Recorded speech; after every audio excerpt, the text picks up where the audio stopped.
जय हिंद साथियों, आप सभी का स्वागत करते वीडियो में हम देखने वाले हैं एसएससी जीडी एग्जाम के लिए साथियों जो पिछले सालों में आपके पेपर हुए हैं एसएससी जीडी के उन सभी शिफ्ट का साथियों निचोड़ आज की इस वीडियो में हम लोग देखने वाले हैं। अगर आप वाकई में ये समझते हैं कि आपकी तैयारी थोड़ी ठीक ठाक हो चुकी है तो आज की इस वीडियो को देखिएगा, क्योंकि आज की इस वीडियो में मैंने पिछली सालों के प्रश्नों के संपूर्ण निचोड़ को साथियों समाहित किया है। हिंदी को, जीके को, करंट अफेयर को, रीजनिंग को और साथियों मैथ्स को। तो सबसे पहले साथियों 20 सवाल हम लोग हिंदी के देख लेते हैं, उसके बाद साथियों जीके वगैरह भी देखेंगे और रीजनिंग भी हम लोग यहां पर देखेंगे। चलिए तो साथियों सभी लोग अगर आ चुके हैं तो बहुत अच्छी बात है। पहला सवाल आपकी स्क्रीन पर भी आ चुका है, कह के बिना विचारे किया गया विश्वास, यानी कि बिना विचारे किया गया विश्वास को क्या कहा जाता है?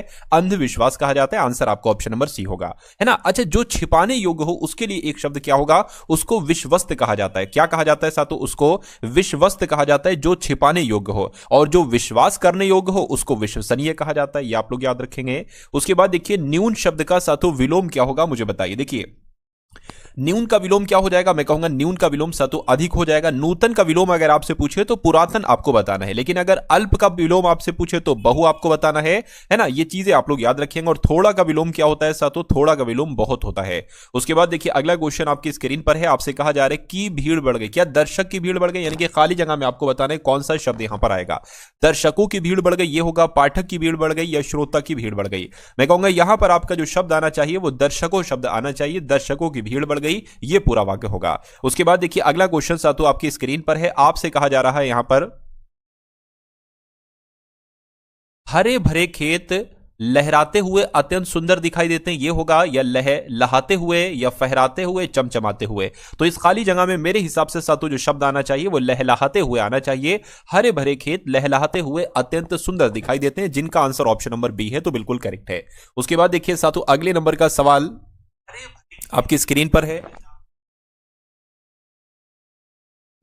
कह रहे कि वर्तनी की दृष्टि से कौन सा शब्द शुद्ध है, मुझे बताइए। तो देखिए अगर हम बात करते हैं आतिशबाजी, ये तो आतिशबाजी लिखा हुआ होता, सही शब्द क्या है? आतिशबाजी। ऐतिहासिक यहां पर साथियों बिल्कुल सही लिखा हुआ, ये अत्याक्षरी लिखा हुआ होता है, अंताक्षरी। तो कुल मिला के इसमें से शुद्ध शब्द की अगर बात करें तो ऑप्शन नंबर बी वाला आपका बिल्कुल शुद्ध शब्द होगा। उसके बाद देखिए आरोह का साथियों विलोम आपसे यहां पर पूछा जा रहा है। तो देखिए अगर बात करते हैं आरोह का विलोम क्या हो जाएगा, तो मैं कहूंगा अवरोह हो जाएगा। आरोह का विलोम अवरोह और अवरोह का विलोम क्या हो जाएगा साथियों? आरोह हो जाएगा। अच्छा, विरह का विलोम की अगर बात करें तो विरह का विलोम पता क्या होता है? मिलन होता है साथियों, है ना। और अगले सवाल की अगर बात करें कि अगला सवाल साथियों आपकी स्क्रीन पर क्या है, आपसे कहा जा रहा है कि हाथ पैर मारना इसका मतलब क्या होता है? इसका मतलब आपसे पूछा जा रहा है कि छीना झपटी करना या तैराकी करना, लड़ाई करना या प्रयत्न करना, मुझे बताइए।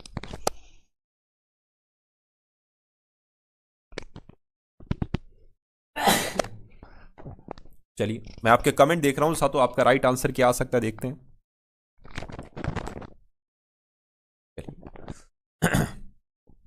तो हाथ पैर मारना, कोशिश करना, प्रयत्न करना, आंसर आपका ऑप्शन नंबर डी होगा। उसके बाद देखिए कटु का विलोम क्या होगा साथियों? मैं आपसे एक रिक्वेस्ट करूंगा कि जितने लोग भी यहां पर अभी हैं, लाइक अगर नहीं किया तो लाइक कर दीजिए। चैनल पर अगर नए हैं तो सिलेक्शन के लिए साथियों चैनल को सब्सक्राइब कर दीजिए। हजारों हजार का सिलेक्शन हो चुका है। अब अगला नंबर साथियों आपका ही, ये बात ध्यान रखिएगा। कह रहे कि कटु का साथियों विलोम क्या होगा, मुझे बताइए। आप लोग याद रखेंगे साथियों अगर पटु का विलोम आपसे पूछा जाए तो छोटा आ लगा देना, अपटु हो जाएगा। पटु का विलोम साथियों अपटु होता है। उसके अलावा अगर मधु का विलोम पूछा जाए, मधु का विलोम साथियों कटु आपको बताना है, ठीक है ना। लेकिन अगर क्रूर का विलोम आपसे पूछा जाए तो छोटा आ लगा देना, अक्रूर साथियों क्रूर का विलोम आपका यहां पर हो जाएगा। और अगर करुण का विलोम आपसे पूछा जाए तो करुण का विलोम क्या होता है साथियों? निष्ठुर होता है करुण का विलोम। तो कटु का विलोम मैंने आपको क्या बताया? मधु बताया। मधु आपके सवाल का बिल्कुल सही जवाब होगा। जिसकी गहराई का पता ना लग सके उसके लिए एक शब्द क्या होगा? तो उसको अगाध कहा जाता है। आप लोग याद रखेंगे, जिसकी गहराई का पता ना लग सके उसके लिए एक शब्द अगाध होगा। नेक्स्ट नंबर का क्वेश्चन है, यहां पर खाली जगह है, कह रही कि मैंने एक वर्ष तक उनकी प्रतीक्षा की या करी या निहारी या देखी। तो यहां पर क्या आएगा साथियों? की शब्द आ जाएगा, यानी कि मैंने एक वर्ष तक उनकी प्रतीक्षा की। उसके बाद देखिए अगला क्वेश्चन है, कह रहे कि हरे भरे खेत, ये तो हम लोग कर चुके हैं, हरे भरे खेत लहलहाते हुए अत्यंत सुंदर दिखाई देते हैं। अगला सवाल आपकी स्क्रीन पर कह रहे कि मुर्गियों के दौड़ने की आवाज पड़ पड़ पड़ पड़ पड़ सुनाई दे रही थी, या अगर बात करते हैं साथियों खट खट खट, धड़ धड़ धड़ या किड़किड़ किड़किड़ किड़किड़। तो मुर्गियों की आवाज कैसी होती है साथियों? किड़किड़ किड़किड़ किड़ सुनाई दे रही थी, ऐसा ऑप्शन नंबर डी में लिखा हुआ है। तो डी जिनका आंसर है बिल्कुल करेक्ट है। उसके बाद देखिए अगला क्वेश्चन आपकी स्क्रीन पर है, कह रहे कि कलेजे का टुकड़ा, इसका मतलब क्या होता है ये आपसे पूछा जा रहा है। अत्यधिक दुख नहीं, असहनीय पीड़ा नहीं साथियों, अत्यधिक प्रिय। कहते नहीं भाई तुम तो मेरे कलेजे के टुकड़े हो, यानी कि तुम अत्यधिक प्रिय हो मेरे लिए। आंसर अगर आपका ऑप्शन नंबर सी के साथ है तो बिल्कुल करेक्ट है भाई, बहुत बढ़िया, वेरी गुड क्लास। उसके बाद देखिए कह रहे कि इस ठीक क्या लिखा हुआ है, इस युग ठीक 12 बजे हैं। इस युग मतलब यहां पर आपको बताना है खाली जगह में क्या आएगा, इस समय या इस काल ठीक 12 बजे, इस समय ठीक 12 बजे, या इस अवधि ठीक 12 बजे। तो मैं कहूंगा इस समय ठीक 12 बजे हैं, ये होना चाहिए। आंसर आपका ऑप्शन नंबर सी होगा।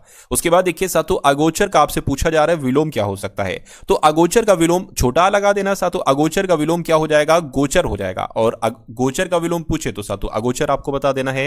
उसके बाद देखिए साथों अर्वाचीन का विलोम क्या हो सकता है, ये आप लोग फटाफट मुझे बता दीजिए।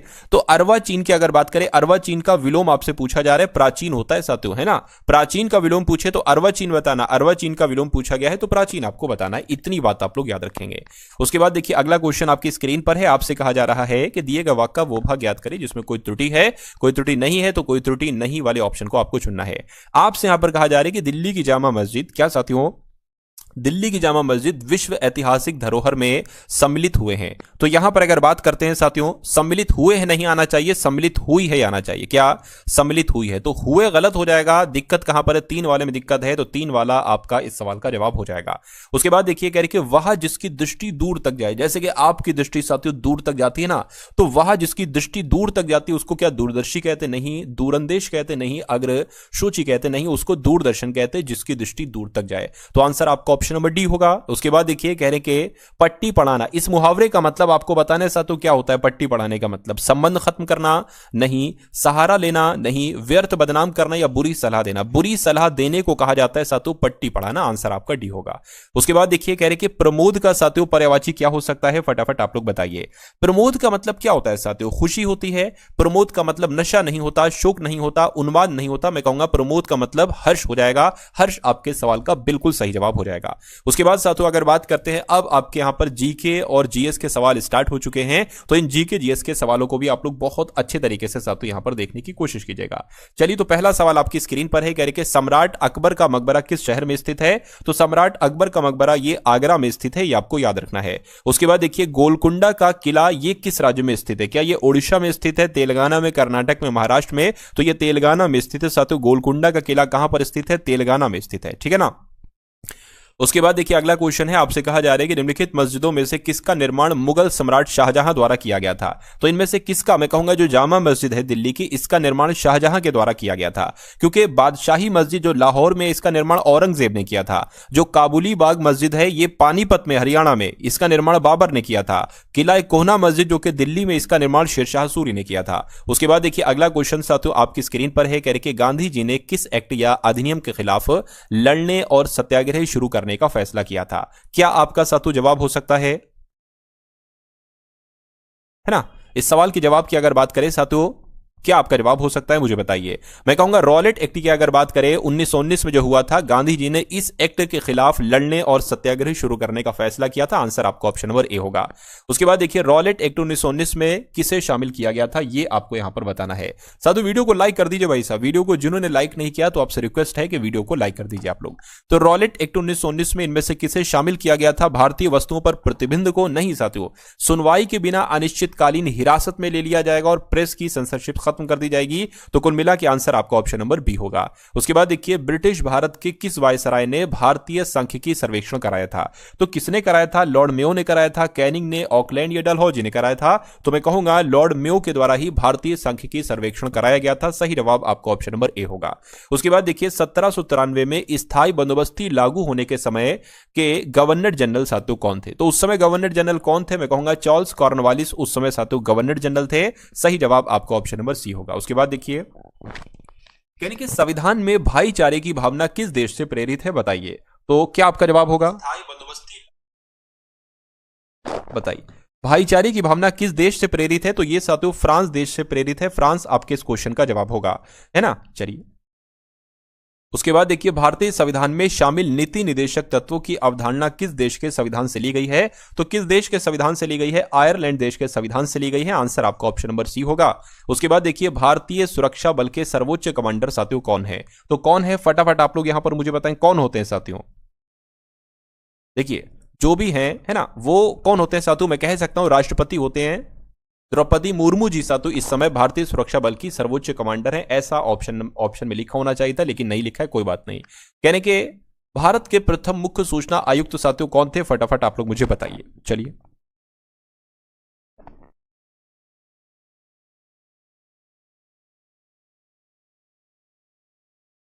क्या आपका देखिए भारत के प्रथम मुख्य सूचना आयुक्त कौन थे? अगर आपका जवाब ऑप्शन नंबर ए के साथ है तो आपका जवाब यहां पर बिल्कुल सही हो जाएगा, यानी कि सुकुमार सन्ही भारत के प्रथम मुख्य सूचना आयुक्त थे। राज्य चुनाव आयुक्त की नियुक्ति किसके द्वारा साथियों की जाती है, यह आपसे पूछा जा रहा है, बताइए।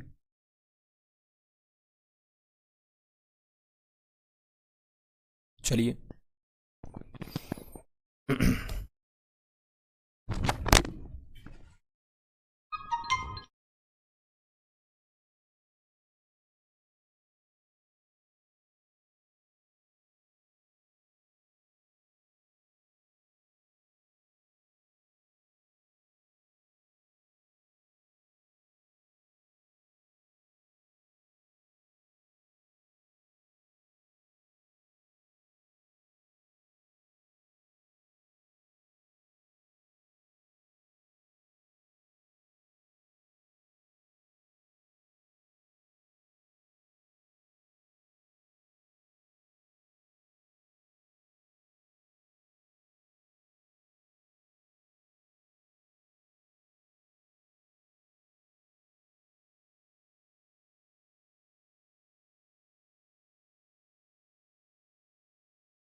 हेलो हेलो भाई, आवाज आ रही है सबके पास?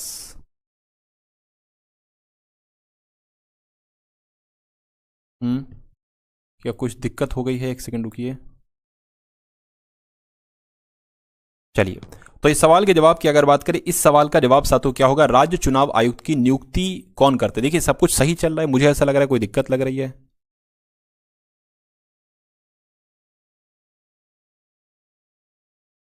अगर सब कुछ सही है तो एक बार कमेंट करके आप लोग मुझे बताइए। चलिए तो राज्य चुनाव आयुक्त की नियुक्ति कौन करते हैं साथियों? राज्यपाल करते हैं। राज्यपाल आपका यहां पर जवाब होना चाहिए। कुल मिला के अगर बात करते हैं साथियों, राज्यपाल कहां पर है? ऑप्शन नंबर डी वाले में है ना। देखिए अगर राज्य आ जाए और कोई अधिकारी आ जाए तो राज्य लेवल पर जितने भी अधिकारी होते हैं साथियों उनकी नियुक्ति राज्यपाल के द्वारा ही की जाती है, ये आपको साथियों याद रखना है। चलिए उसके बाद देखिए अगला सवाल आपकी स्क्रीन पर है, देख लेता हूं एक बार।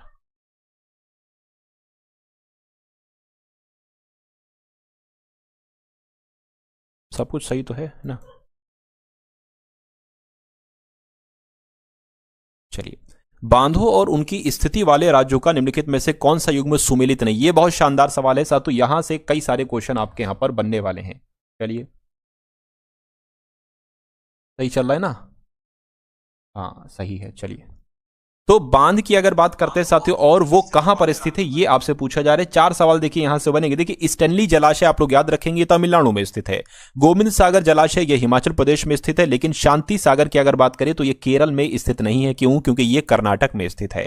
तो ये गलत हो जाएगा, गलत हो जाएगा, तो यही आपका जवाब हो जाएगा। नागार्जुन सागर कहां पर है? आंध्र प्रदेश में स्थित है। उसके बाद देखिए अगला क्वेश्चन साथियों आपकी स्क्रीन पर है, देखिए इस क्वेश्चन को और बताइए आपका जवाब क्या होगा। मिल्कमैन ऑफ इंडिया किसको कहा जाता है साथियों, बताइए। मिल्कमैन ऑफ इंडिया, तो मिल्कमैन ऑफ इंडिया की अगर बात करें तो वर्गीस कुरियन को कहा जाता है साथियों मिल्कमैन ऑफ इंडिया, ये आपको ध्यान रखना है।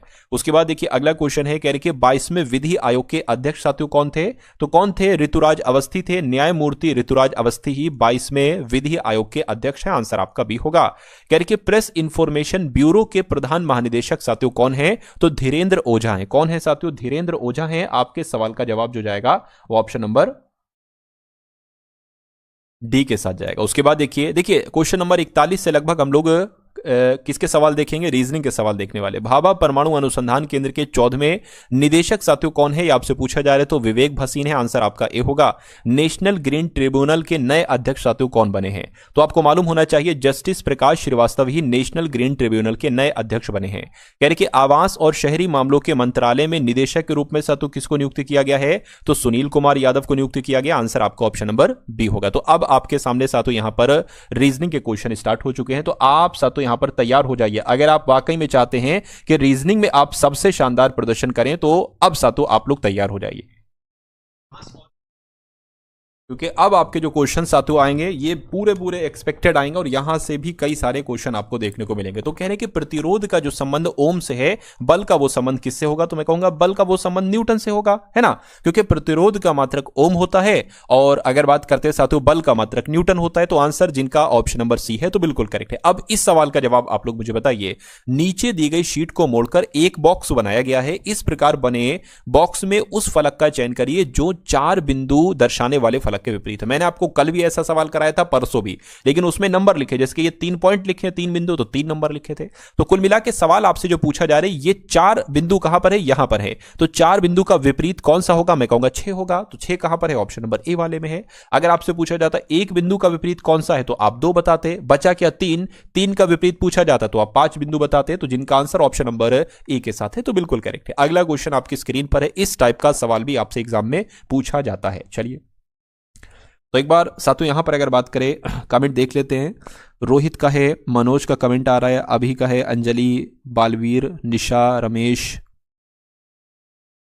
अभिमन्यु, आलोक, दीपक, मधु, लीलाराम, सुशील, नंदकिशोर। चलिए तो आप लोग साथियों आंसर देते रहिए। इस सवाल की अगर बात करते हैं, इसका सवाल का जवाब का आंसर देने की पूरी पूरी आप लोग साथियों कोशिश कीजिए।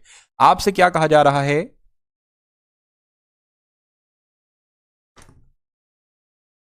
देखिए इसमें आपको इंग्लिश डिक्शनरी के अकॉर्डिंग बताना है ना।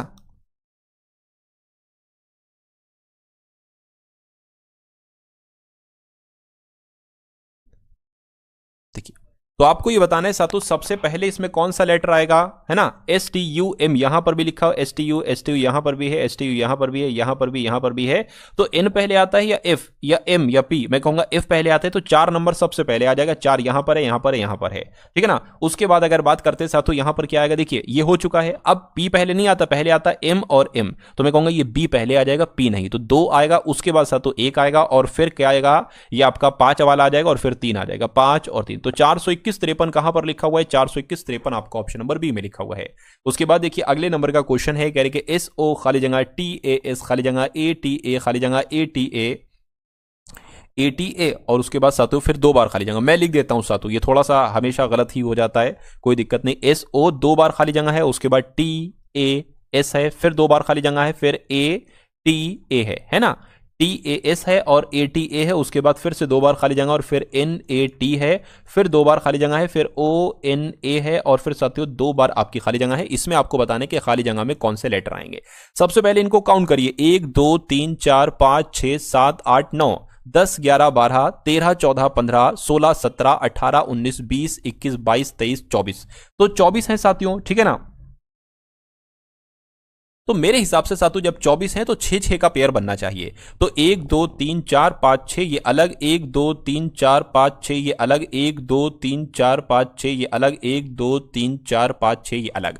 आप देखोगे अंत में TA आ रहा है, TA यहां पर है, TA यहां पर है, तो TA यहां पर भी कर लीजिए, T है A बना लीजिए, है ना। यहां पर अगर बात करें यहां पर भी TA कर लीजिए, TA यहां पर हो गया। आप देखोगे अंत में क्या आ रहा है, अंत में आ रहा है साथियों ONATA, तो O नहीं है, ONTA हो गया। यहां पर ON लिख लिया, ONATA हो गया। यहां पर अगर बात करें साथियों क्या O लिखा हुआ है, N लिख लीजिए और साथियों क्या लिख लीजिए, A लिख लीजिए।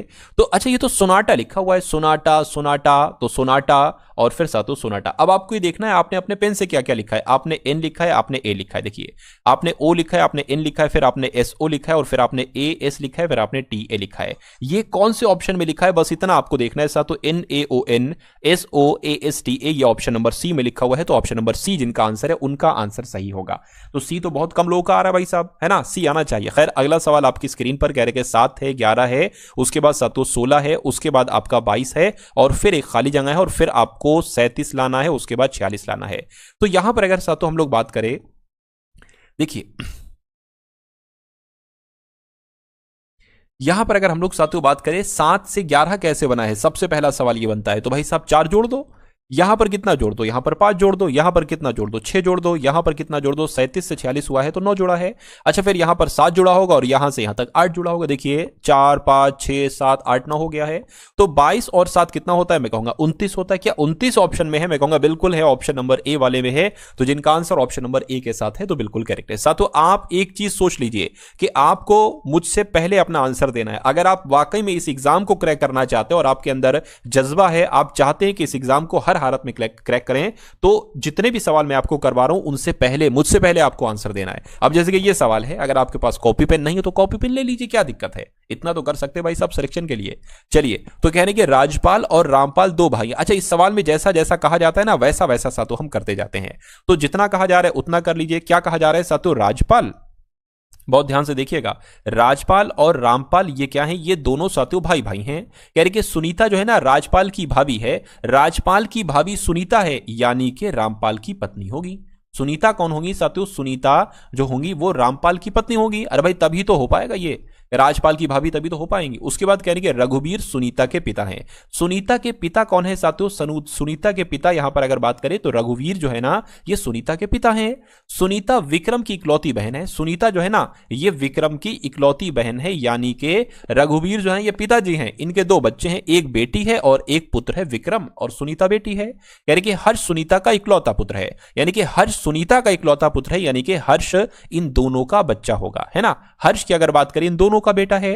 तो कह रहे कि अब देखिए समझा देता हूं, ये दोनों पति पत्नी हैं, इनके सुनीता के पिताजी रघुवीर हैं, रघुवीर के 2 बच्चे हैं सुनीता और विक्रम, और राजपाल रामपाल और सुनीता का एक बेटा है हर्ष। तो आपसे सवाल पूछा जा रहा है कि रामपाल का हर्ष से क्या संबंध होगा, यानी कि हर्ष क्या कहेगा रामपाल को। तो ये हर्ष क्या कहेगा साथू रामपाल को, ये आपसे पूछा जा रहा है। भाई ये तो पिताजी कहेगा ना, तो पिताजी कहां पर लिखा हुआ है, ऑप्शन नंबर ए में लिखा हुआ है। तो जिनका आंसर ऑप्शन नंबर ए है तो बिल्कुल करेक्ट। अब देखिए ए बहुत कम लोगों का आ रहा है, बी आपका आ रहा है आंसर, है ना।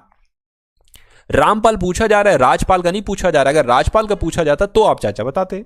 उसके बाद देखिए नेक्स्ट नंबर का क्वेश्चन आपकी स्क्रीन पर है। आपसे कहा जा रहा है कि कुछ चम्मच प्लेट हैं, तो कुछ चम्मच प्लेट है, मान लेते साथियों ये क्या हो गए, ये चम्मच हो गए, और कुछ चम्मच प्लेट हैं, इतने चम्मच साथियों प्लेट हो गए, और कुछ प्लेट गिलास है, मान लेते इतने प्लेट साथियों क्या हो गए, इतने प्लेट आपके गिलास हो गए। अब आपसे कहा जा रहा है कि कोई भी गिलास चम्मच नहीं है।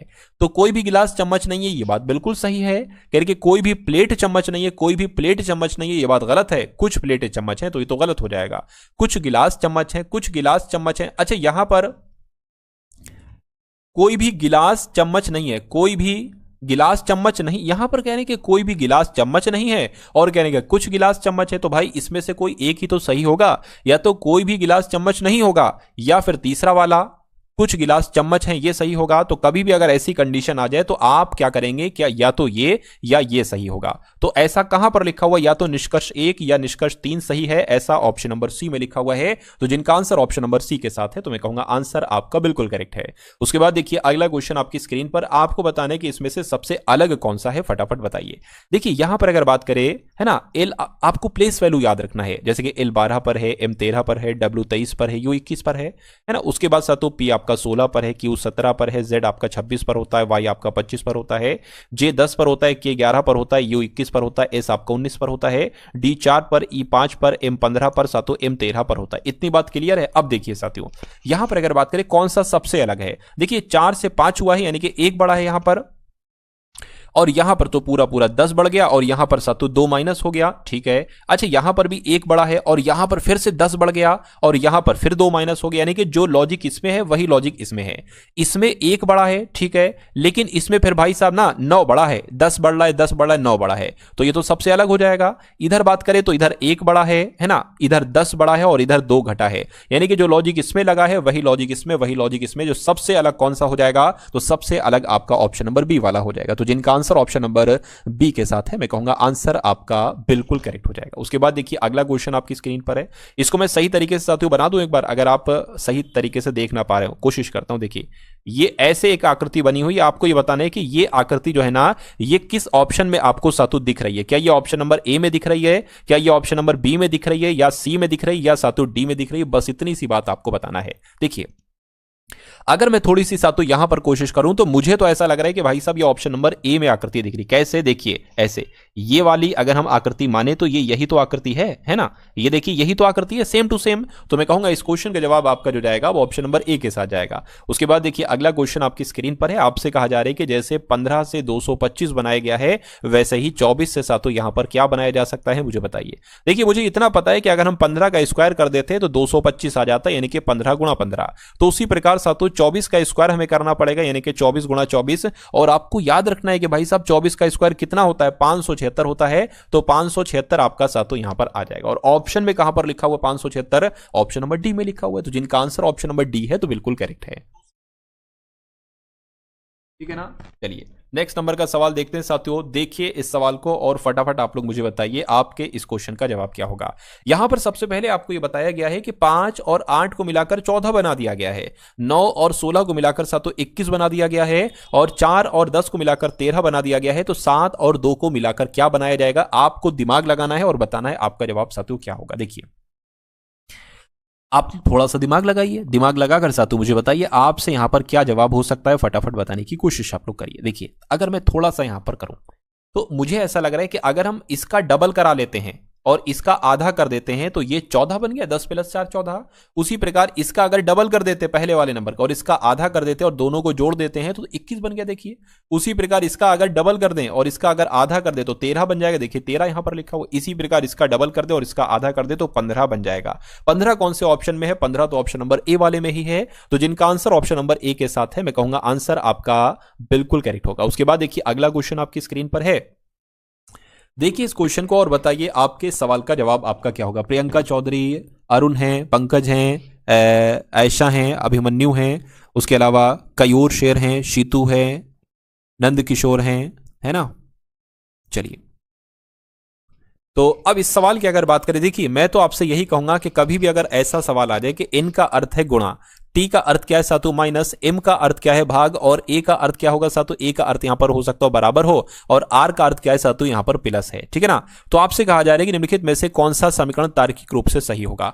कभी भी अगर ऐसा सवाल आ जाए तो आपको देखना है कि ये तो भाई ऑप्शन से होगा, तो कभी भी अगर ऐसा हो तो आप ऑप्शन नंबर डी से ट्राई करेंगे। पहले डी, फिर सी, फिर बी, फिर ए। तो ऑप्शन नंबर डी से हम ट्राई करते हैं कि भाई साहब 36 है, और फिर क्या देखिए 36 है, 18 है, 36 है ना, 36 है, 18 है, 36 है, और उसके बाद 18 36 है, 18 36 और 7 54 है। अभी आपकी सवाल समझ में आ जाएगा। अगर अभी समझ में नहीं आया है तो ये सवाल समझ में आ जाएगा। अच्छा यहां पर देखिए एम है, और एम का मतलब क्या होता है, एम का मतलब होता है सातु भाग, यानी कि यहां पर भाग आ जाएगा, ठीक है कोई दिक्कत नहीं। यहां पर एन है, एन का मतलब सातु क्या है, गुणा है, तो यहां पर सातु गुणा आ जाएगा, क्या दिक्कत है, कोई दिक्कत नहीं। यहां पर देखिए आर है, आर का मतलब क्या है, आर, आर का मतलब प्लस है, तो यहां पर सातु प्लस आ जाएगा। उसके बाद सातु यहां पर ए है, और ए का मतलब क्या होता है, ए का मतलब बराबर होता है ना, ए का मतलब सातु बराबर होता है, सॉरी टी बाकी है, अभी बराबर यहां पर आएगा। टी का मतलब क्या होता है, टी, टी किधर है, टी का मतलब माइनस है, तो माइनस आपका यहां पर आ जाएगा। तो अब आपको देखिए ये कैलकुलेट करना है, और अगर इसको कैलकुलेट करके 54 आ जाता है तो आपका ये ऑप्शन सही हो जाएगा। अगर 54 नहीं आता है तो फिर हम ऑप्शन नंबर सी की तरफ बढ़ेंगे, फिर बी की तरफ बढ़ेंगे, फिर ए की तरफ बढ़ेंगे। तो यहां से तो सीधा 18 का 18, 18 दूना 36, 2 आ गया, 2 की गुणा 36 से कर दीजिए, डायरेक्ट 72 लिख देते हैं साथियों। तो 72 हो गया, प्लस आपका 18 माइनस आपका 36 हो गया, बराबर 54 आना चाहिए तो हिसाब किताब होगा।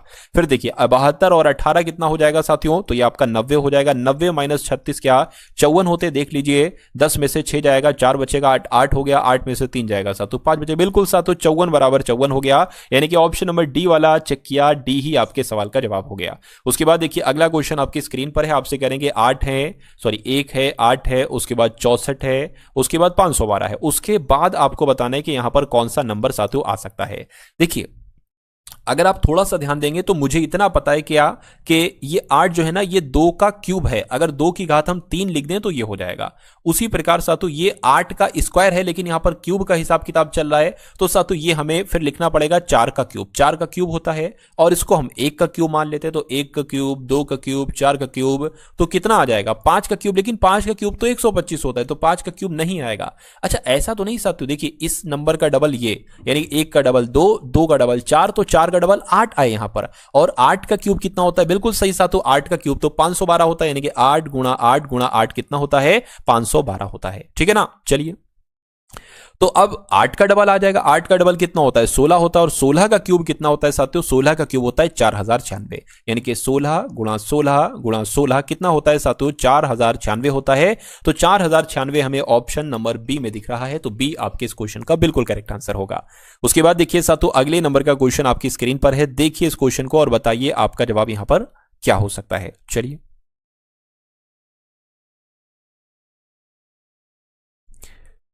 तो कहा जा रहा है साथियों ग्रोथ को ये सब लिखा जाता है, तो गोदरेज को क्या लिखा जाएगा। थोड़ा सा अगर आप ध्यान देंगे तो आपको ये पता चलेगा कि यहां पर जो लेटर है वही लेटर साथियों यहां पर है, बस नंबरिंग चेंज हुई है ना।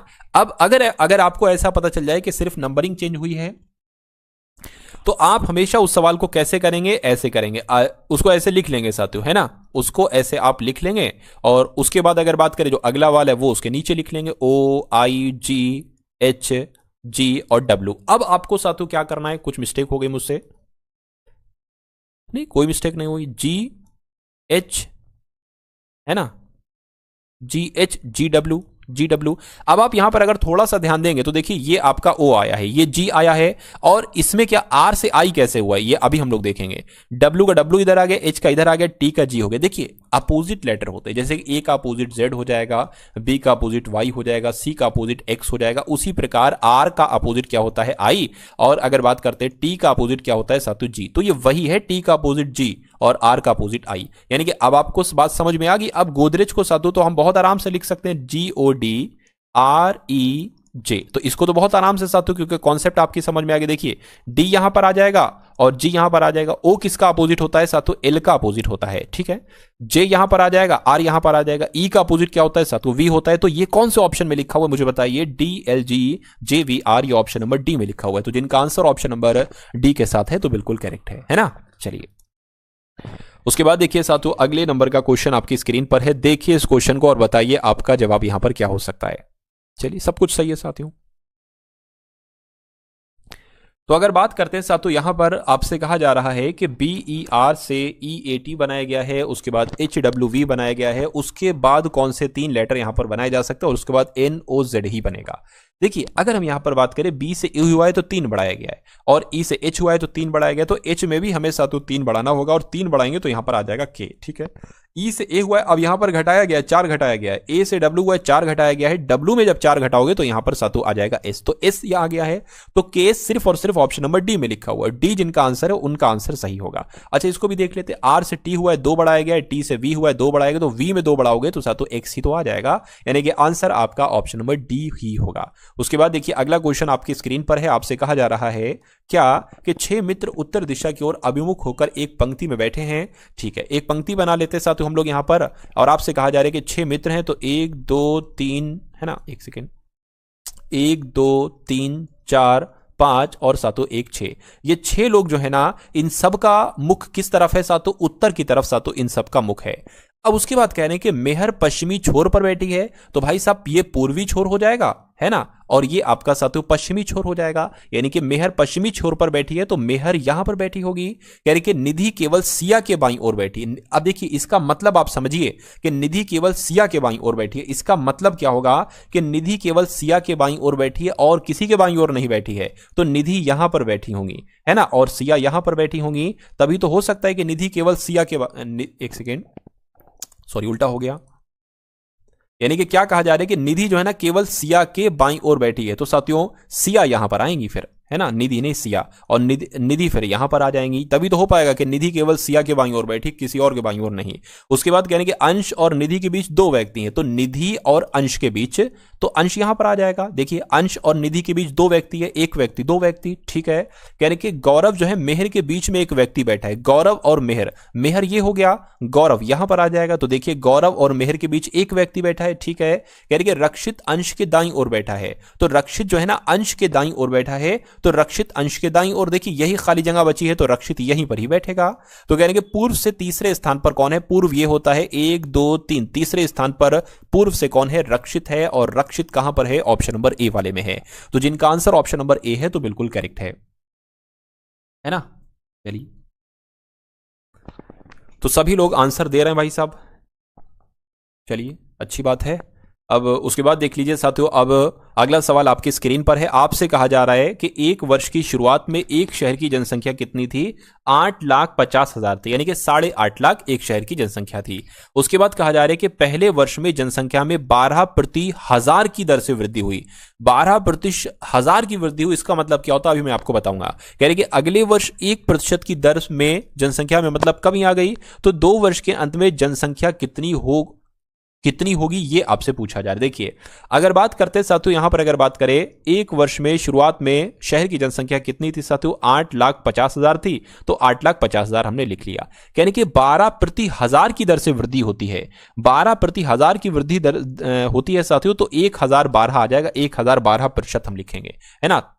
1000 आया है तो साथियों 100 नहीं लिखेंगे, अब 1000 लिखेंगे। उसके बाद कहने 1% की कमी हो जाती है तो 99% यहां पर आ जाएगा। इसको आपको कैलकुलेट करना और इसको कैलकुलेट करके आपका आंसर बहुत आराम से आ जाएगा, यानी कि जो होगा वो आपका आंसर ही कहलाएगा। देखिए 1 2 3 4 जीरो यहां पर है और 1 2 3 और 1 4 जीरो आपका यहां पर हो जाएंगे। 5 से अगर कटते हैं 5 दूना 10 आ जाएगा, इसको अगर कट करते तो 17 आ जाएगा। 2 से अगर इसको सातों कट कर ले तो 2 पंजे 10, 0 2 छंग आपका 12 हो गया, यानी कि अब आपके सामने 17 गुणा 506 गुणा 99 आ चुका है। तो इसको आप लोग कैलकुलेट करा लीजिए साथियों। कैलकुलेटर का इस्तेमाल तो अभी आप लोग नहीं ले सकते, लेकिन मैं तो ले सकता हूं साथियों। देखिए इसको कराना कोई कठिन बात थोड़ी ना है साथियों। 17 गुणा 506 गुणा 99 कितना हो जाएगा, 8,51,598 हो जाएगा। और ऐसा कहां पर लिखा हुआ, ऐसा ऑप्शन नंबर सी में लिखा हुआ है ना। चलिए उसके बाद देखिए अगले नंबर का क्वेश्चन आपकी स्क्रीन पर है, देखिए इस क्वेश्चन को और बताइए आपका जवाब यहां पर क्या हो सकता है। देखिए आपसे कह रहे हैं कि एक अनुपात है P अनुपात Q 2:3 है, Q अनुपात R 3:4 है, तो अनुपात P अनुपात Q और Q अनुपात R कितना होता है। देखिए आपको क्या दे रखा है, आपको दे रखा है P अनुपात Q 2:3 है और दे रखा है सातों Q अनुपात R कितना है सातों, आपका 3:4 है। अगर मैं आपसे पूछूं, सवाल में यह पूछा जाता, क्या पूछा जाता कि P अनुपात Q अनुपात R कितना होता, और यही ही पूछा गया है। बस जो Q का निकलेगा वो हम 2 बार साथ तो यहां पर लिख देंगे। तो कभी भी अगर आपको P अनुपात Q और Q अनुपात R दे रखा है, यानी कि ये वाला जो है ये सेम दे रखा हो, तो आपको उल्टा इन बनाना है और आपको क्या कर देना है, 2 की गुणा 3 से करेंगे तो ये P निकलेगा, यानी कि 2 3 6, 3 की गुणा 3 से करेंगे 3 3 9, ये Q निकला है, और 3 चौक 12 ये R निकला है। तो कुल मिला के पूछा जा रहा है P अनुपात Q, क्या P अनुपात Q और अनुपात Q प्लस R। तो PQ कितना है, देखिए भाई साहब PQ तो 6 और 9 कितना हो जाएगा, 15 हो जाएगा, तो 15 ये आ जाएगा। और Q और R की अगर बात करें, Q और R ये है साथ, तो कितना है ये आपका, ये 21 है, तो 21 आ जाएगा। इसको अनुपात में निकाल लीजिए, 3 से कट करते 3 पंजे 15, 3 7 21, यानी कि 5:7 आपके इस क्वेश्चन का बिल्कुल सही जवाब होगा। तो जिनका आंसर ऑप्शन नंबर साथियों ए के साथ है, मैं कहूंगा उनका आंसर बिल्कुल करेक्ट होगा। उसके बाद देखिए अगला क्वेश्चन आपकी स्क्रीन पर है, देखिए इस क्वेश्चन को और बताइए आपका जवाब यहां पर क्या होगा। चलिए थोड़ा सा दिमाग लगाइए साथ और बता दीजिए।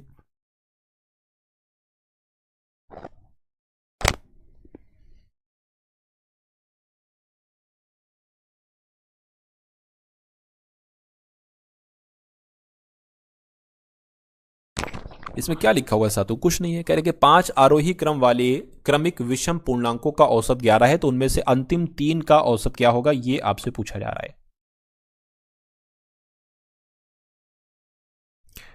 तो यहां पर अगर बात करते हैं साथियों, हम लोग मान लेते हैं वो 5 क्रमिक विषम संख्याएं क्या है। देखिए पहली संख्या x आपकी हो गई, क्या हो गई, पहली संख्या x हो गई, और दूसरी संख्या क्या होगी, x + 2 हो गई, है ना। और तीसरी संख्या, या ब्रैकेट ना लगाएं, तीसरी संख्या क्या होगी साथियों, x + 4 हो गई, हाँ। और चौथी संख्या x + 6 होगी, और फिर साथियों क्या होगी, x + 8 हो गई। क्योंकि यहां पर कह रहे हैं कि साथियों 5 आरोही क्रम वाली विषम संख्याएं हैं, तो इनका औसत कितना दे रखा है, इनका औसत साथियों 11 दे रखा है। तो आपको क्या करना पड़ेगा, इनको जोड़ दीजिए, इनको जोड़कर और जितने नंबर हैं उससे साथियों इसको भाग करा दीजिए। कितने हैं, 5 है तो 5 से भाग करा दीजिए तो जाकर 11 निकलेगा। तो अगर साथियों यहां से हम x का मान निकाले, क्योंकि अगर हम x का मान निकाल लेते तो अंतिम 3 का औसत निकालना बहुत आराम से है। और अंतिम 3 संख्याएं कौन सी हैं, एक संख्या ये, दूसरी संख्या ये, तीसरी संख्या ये। तो कितने x हैं साथियों, 1 2 3 4 5, 5 x यहां पर हैं। नंबर्स को जोड़ लीजिए, 2 4 6 6 6 12 8 20 20 हो जाएगा।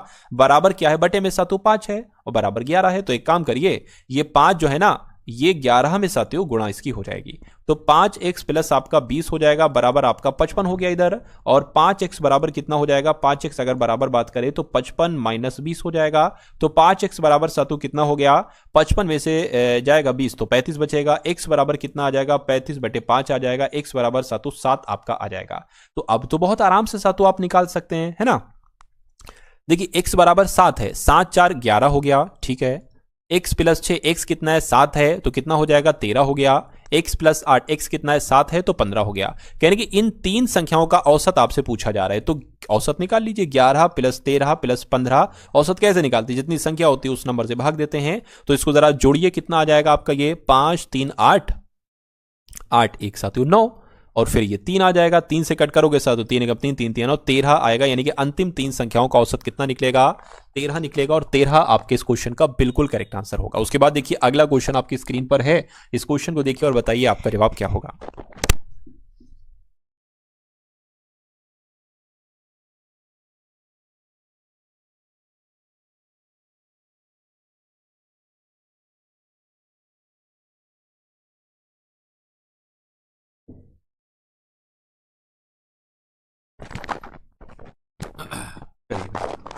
तो अगला क्वेश्चन आपकी स्क्रीन पर आ चुका है। आपसे कहा जा रहा है कि एक व्यक्ति को एक वस्तु 7281 रुपए में बेचने पर 100% की, 100 नहीं, 10 होगा भाई साहब, एक सेकेंड।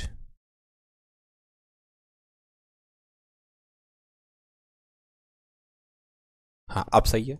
तो एक व्यक्ति को एक वस्तु 7281 में बेचने पर 10% की हानि होती है। 10% का लाभ प्राप्त करने के लिए इस वस्तु को कितने रुपए में साथियों बेचना चाहिए।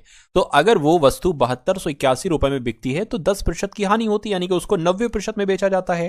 तो 90% की वैल्यू 7281 है, करके 10% के लाभ से अगर बेचा जाना चाहिए, यानी कि 110% में उसको बेचा जाना चाहिए, तो कितने रुपए की वो बिकेगी।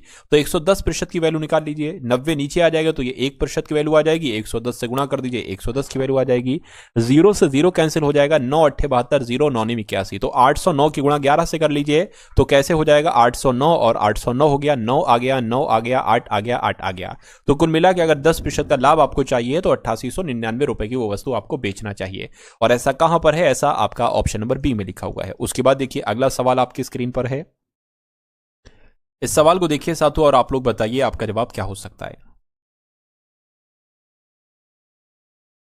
चलिए, आपसे कहा जा रहा है साथियों यहां पर कि यानी कि वो छोटी से छोटी संख्या मुझे बताइए जिसे 1014 में जोड़ने पर ऐसी संख्या प्राप्त हो जिसे 3 4 5 6 से विभाजित करने पर कोई शेषफल प्राप्त ना हो। तो कभी भी अगर ऐसा सवाल आपके सामने आ जाए कि वो छोटी से छोटी संख्या बताइए जिसे हम 1014 में जोड़ दें तो फिर वो 3 से पूरी तरीके से विभाजित हो जाए, कोई शेषफल ना बचे, तो फिर 4 से पूरी तरीके से विभाजित हो जाए, 5 से 6 से। तो अगर ऐसा सवाल आ जाए तो ये जो नंबर्स आपके सामने होते हैं 3 4 5 6 जैसे यहां पर हैं, तो इसका आपको एलसीएम निकालना होता है। क्या निकालना होता है, एलसीएम निकालना होता है। तो निकाल लीजिए, 2 से कट करेंगे 2 दूना 4, 5 से 3 आ जाएगा, 2 से एक बार कट होगा, फिर 3 से कट होगा, 3 एकम 3 और 3 एकम 3, फिर एक बार सातु 5 से कट होगा, तो 2 दूना 4, 4 3 12, 12 5 60, यानी कि एलसीएम सातु कितना निकला है, 60 निकला है। ठीक है, एलसीएम कितना निकल आया है सातों, 60 निकल आया। अब इस 60 की भाग आपको 1014 से करानी होगी, है ना। 60 की भाग 1014 से हम लोग यहां पर करा लेते हैं। तो अगर बात करते, देखिए ये तो एक बार में कटेगा, 60 यहां पर आ जाएगा, यहां पर कितना आ जाएगा सातों, 41 आ जाएगा। ये 4 भी सातों हम ले लेते हैं, और 60 चौक कितने होते हैं, 240 कितने होते हैं साथियों। 60 की गुणा हम किससे कराएंगे, मतलब इतना आ जाए, 6 से कराएं साथियों, 6 छंग 36, 360 हो जाएगा। तो कुल मिला के अगर बात करें यहां पर 360 आ गया। अब कितना बचा साथियों, देखिए जरा, है ना। अगर हम 7 से गुणा करें तो कितना आता है, 420 आ जाएगा, जो कि ज्यादा हो जाएगा, है ना। हाँ, तो एक काम करिए साथियों, आप एक काम साथियों ये कर सकते हैं, अब इसकी 60 की गुणा अगर आप 17 से कराते हैं, है ना, 60 की गुणा आप अगर साथियों किससे कराते हैं, 17 से कराते हैं, तो कितना आता है, 16 से नहीं, 17 से, तो 60 गुणा 17 आपका 1020 होता है। तो अगर साथियों 1020 यहां पर आ जाए तो क्या होगा, तो ये संख्या 3 से पूरी विभाजित हो जाएगी, 4 से विभाजित हो जाएगी, 5 से और 6 से पूरी तरीके से विभाजित हो जाएगी। तो कह रहे हैं कि 1014 में ऐसा क्या जोड़े जो ये संख्या हमें मिल जाए। मैं कहूंगा इसमें से साथियों इसमें क्या जोड़ दें, सिर्फ और सिर्फ 6 नंबर अगर जोड़ दें तो हमें यह संख्या प्राप्त हो जाएगी, और यह संख्या 3, 4, 5, 6 से पूरी तरीके से विभाजित हो जाएगी, कोई शेषफल नहीं बचेगा। तो आंसर आपका ऑप्शन नंबर डी यानी कि 6 होगा। समझ गए।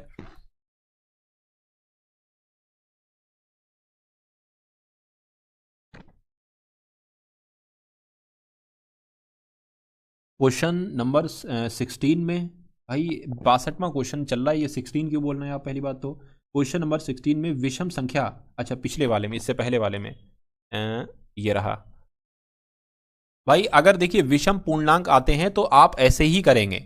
आप जो कह रहे हो कि विषम संख्या 3, 5, 7 होता है सर, आप 2, 4, 6, 8 नहीं होता है क्या।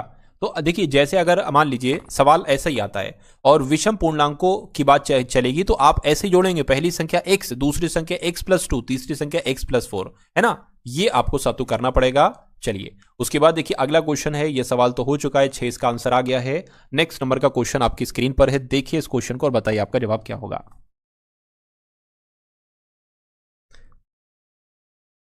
कह रहे कि किसी पुस्तक का क्रय मूल्य सातु कितना है, 250 है। यदि पुस्तक पर दी गई क्रमिक छूट 10%, 15% और 20% है तो पुस्तक की कुल छूट कितनी होगी, ये आपको यहां पर कुल मिला के बताना है। देखिए अब पता इसका मतलब क्या होगा, इस 250 से कोई मतलब नहीं है, मैं जो मेथड आपको बताऊंगा इसका इससे कोई मतलब नहीं है।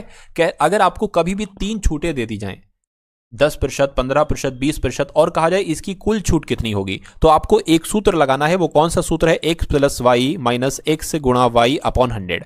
ये क्या होगी, पहली छूट, ये दूसरी छूट होगी, ये भी पहली छूट दूसरी छूट होगी। तो अभी हम सिर्फ बात कर रहे हैं 10% की और 15% की, यानी कि अगर सवाल ये आता कि 10% की और 15% की अगर छूट दी जाए तो वो कुल छूट कितनी होगी। तो साथियों 10 + 15 है ना, 10 + 15 माइनस 10 गुणा 15 अपॉन 100 आ जाएगा। 10 + 15 कितना हो जाएगा, 25 हो जाएगा, माइनस इसको अगर कट करें 0 0 कैंसिल, 5 × 3 = 15, 5 × 2 = 10, इसको कर लीजिए, ये कितना आ जाएगा 25 माइनस ये तो 1.5 आ जाएगा।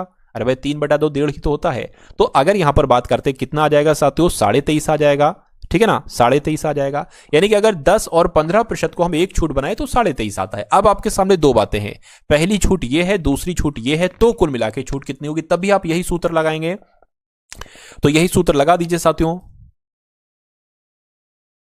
कितना है 23.5 है, 23.5 प्लस और कितना है 20 है, माइनस की अगर बात करें 23.5 गुणा कितना आ जाएगा 20 आ जाएगा, अपॉन कितना हो जाएगा 100 हो जाएगा।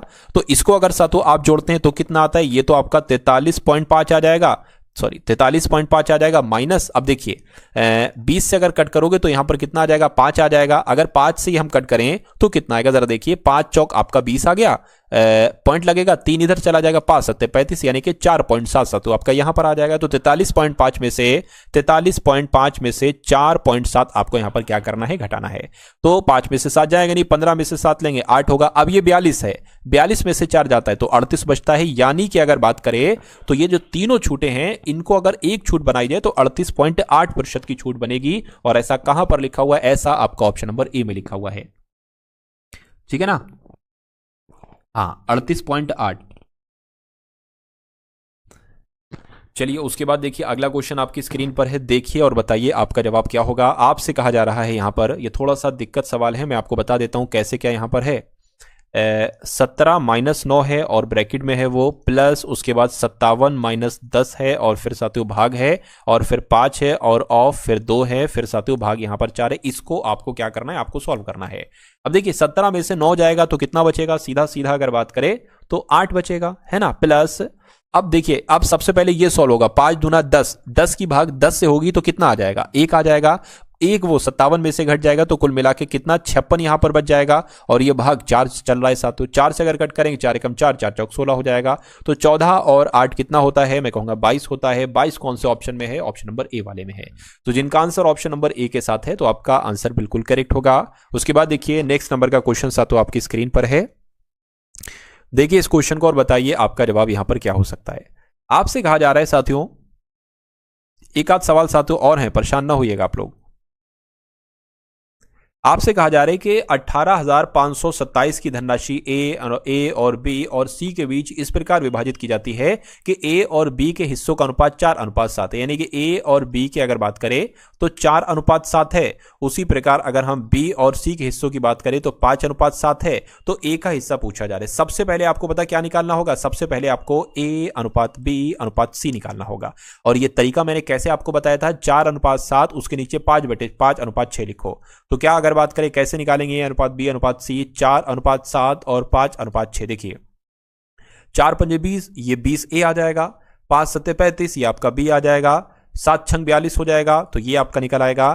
तो अब अगर बात करते हैं साथियों यहां पर थोड़ा ध्यान से अगर आप समझेंगे, 20 35 42 अनुपात आ चुका है। आपसे ए का हिस्सा पूछा जा रहा है। कुल हिस्सा कितना है, तीनों को जो मिला है 18,527 है। ए का हिस्सा कितना है, 20 है, तो 20 यहां पर लिख दोगे। नीचे क्या लिखोगे, नीचे तीनों का हिस्सा में लिखोगे, यानी कि 20 + 35 + 42। तो इसको जोड़ लीजिए आप, 2 5 7 हो जाएगा, 7 लिख दिया। और फिर 4 3 7 8 9 9 यहां पर आ जाएगा। इसको आपको सातों कैलकुलेट करना है और बताना है आपका जवाब यहां पर क्या हो सकता है। तो कैलकुलेट करा लीजिए सातों आप लोग यहां पर।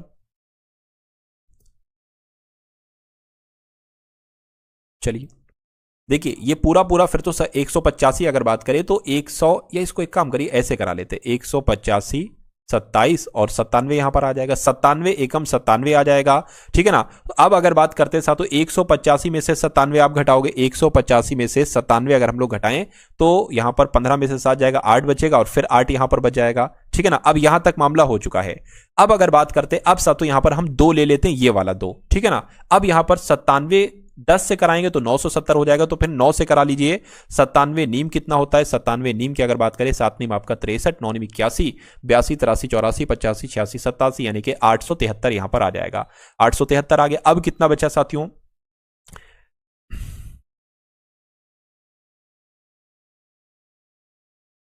9 बचेगा, 9 आ गया और ये जो 7 है वो ये आ गया, तो 97 कम 97 हो जाएगा। तो समझ गए, 191 इसको कट करने पर आएगा। 191 दुना कितना होता है, तो 191 दुना की अगर बात करें 384 होता है, तो 384 और ये 0 लिख दिया ये वाला। तो आपका 3840 आ गया, यानी कि ए को कितना रुपया मिलेगा, 3840 लिखा है ना, 3840 3820 लिखा हुआ ये। एक सेकेंड, 191 कितना होता है देखिए जरा, एक सेकंड रुकिए। 2 एकम 2, 2 नीम 18, 2 एकम 2 3, 3920 होता है भाई साहब। 3920 कहां, 39, फिर दिक्कत हो गई, एक सेकंड रुकिए।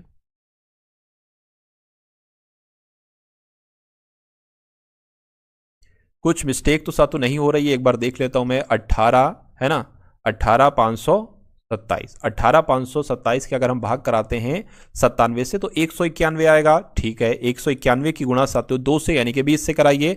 191 की गुणा साथियों 20 से अगर कराते तो 3820 आता है। 3820 कहां पर लिखा है भाई साहब, ऑप्शन नंबर ए में लिखा हुआ है। जल्दबाजी में थोड़ी सी गलती हो गई। चलिए उसके बाद देखिए अगला क्वेश्चन आपकी स्क्रीन पर है, इस सवाल को देखिए और बताइए जवाब क्या होगा। आकाश कुमार कह रहे हैं सर मेरी समझ में नहीं आ रहा है, क्या करें जो समझ में आ जाए। अच्छा अब आप क्वेश्चन नंबर बताइए, फिर मैं आपको बताता हूं क्या चीज समझ में नहीं आई, और वो भी आप लिखिएगा, है ना। डिटेल से थोड़ा सा बताइए लिखकर कि क्या चीज आपकी समझ में नहीं आई है। चलिए तब तक हम लोग अगले नंबर का क्वेश्चन देखते हैं। कह रहे कि एक धनराशि है ABCD 5:2:4:3 के अनुपात में बांटी गई है। कह रहे कि ए को डी से 1,000 रुपए अधिक मिले हैं, तो सी को कितने रुपए मिले हैं। अब यहां पर 4 लोग हैं, ए बी सी और डी, ठीक है ना। इनको कुछ रुपए मिले हैं। अगर बात करते हैं, अगर ए को मिले हैं 5 रुपए, तो बी को मिले हैं 2 रुपए, सी को मिले हैं 4 रुपए, है ना। तो डी को कितने मिले हैं, सी को 3 रुपए मिले हैं। अच्छा इसको साथियों हम ऐसे भी लिख सकते हैं, 5x/2x/4x/3x, ठीक है ना। अब यहां पर कहा जा रहा है ए को डी से 1,000 रुपए अधिक मिले हैं। क्या कहा गया है, ए को डी से ए को डी से 1000 अधिक मिले हैं, ए को डी से 1000 अधिक मिले हैं, तो यहां पर तो मुझे लग रहा है कि 5x है या 3x है, इसको सिर्फ और सिर्फ 2x अधिक मिले हैं, तो 2x की वैल्यू जो होगी वो 1000 होगी, तो x की वैल्यू क्या हो जाएगी 1000 बटे 2 हो जाएगी, x की वैल्यू की अगर बात करें 500 आ जाएगी। यानी कि अगर तो c को कितने रुपए मिले, c को 4x मिले, तो x की वैल्यू 500 है, 4x की वैल्यू कितनी हो जाएगी साथियों 2000 हो जाएगी, तो 2000 आपके सवाल का बिल्कुल करेक्ट आंसर हो जाएगा, और जिनका आंसर ऑप्शन नंबर ए है तो बिल्कुल करेक्ट है। चलिए उसके बाद देखिए साथियों अगले नंबर का क्वेश्चन आपकी स्क्रीन पर आ चुका है, देखिए इस क्वेश्चन को और बताइए आपका जवाब क्या हो सकता है। बताइए भाई, बताइए तो कहां पर समझ में आपको नहीं आ रहा है, तभी तो मैं आपको बताऊंगा।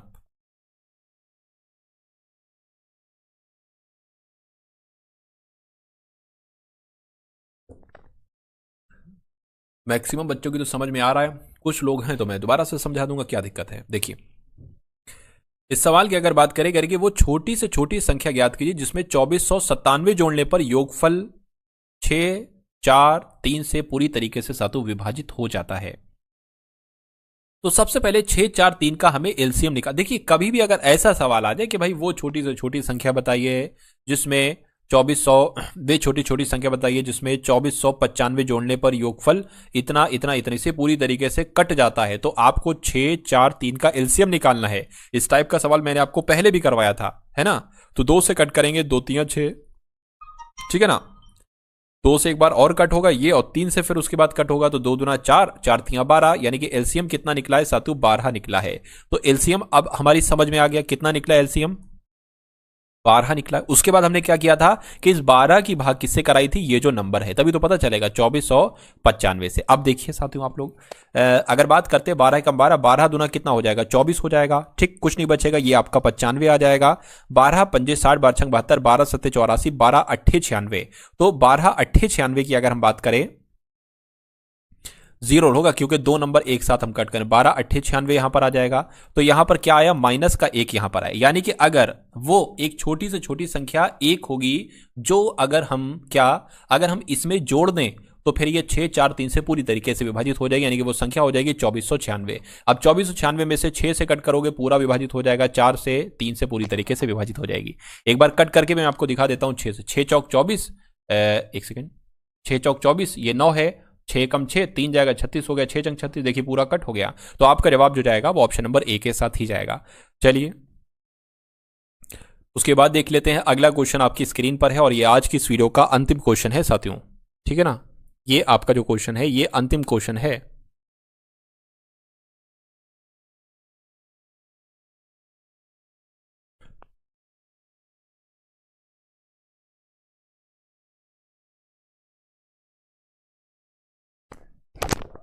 सर मेरा सीमेंट नहीं आ रहा है क्या?